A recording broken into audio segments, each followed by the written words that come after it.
वळूयात पुढील बातमीकडे। पैठणमध्ये गेल्या 4 दिवसांपासून पावसाचा हाहाकार पाहायला मिळतोय। खरीप हंगामाची पिकं पाण्याखाली गेली आहे। पुरामुळे शेतकऱ्यांचं मोठं नुकसान झालंय।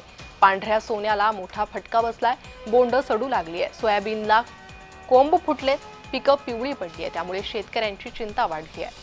सतत पाऊस सुरू असल्यामुळे शेतात उभे असलेलं कापूस, मूग, बाजरी, भुईमुगाचं पीक पिवळं पडू लागलंय। याचा आढावा घेतलाय आमचे प्रतिनिधी विजय चिडे यांनी। पाहूया।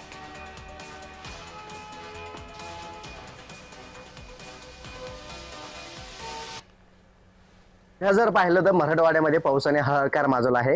छत्रपती संभाजीनगरच्या पैठण तालुक्यामध्ये सुद्धा जर पाहिलं गेलं तर रात्री 100 मिलीमीटर जो आहे तो देखील पाऊस झाल्याचं आपल्याला पाहायला मिळालं होतं। आणि त्यामुळे आता याचा ढगफुटीचे दृश्य जे आहे ते या भागामध्ये झाल्याचं पाहायला मिळत आहे। सध्या मी एका कपाशीच्या शेतामध्ये आहे आणि शेतामध्ये जर बघितलं तर संपूर्ण कपाशी जी आहे ती पाण्यात गेल्याची आपल्याला पाहायला मिळत आहे। आणि त्यामुळे आता कपाशीचं मोठं नुकसान जे आहे ते देखील या ठिकाणी झाल्याचं पाहायला मिळत आहे। मी दाखवण्याचा प्रयत्न करेन ही कपाशी आहे आणि आता हे बोंड जे आहे ते आलेले आहे। कापूस जो आहे तो आता फुटण्याच्या वेळेवरती आला होता, मात्र आता तोच कापूस जो आहे तो आता पावसाने भिजला आहे आणि बोंड जे आहे ते देखील आता खराब होऊ लागले। त्यामुळे आता शेतकऱ्याच्या हातातोंडाशी आलेलं पीक जे आहे ते देखील आता या पावसाने उद्ध्वस्त केल्याचं आपल्याला पाहायला मिळत आहे। छत्रपती संभाजीनगरहून विजय चिडे, जय महाराष्ट्र।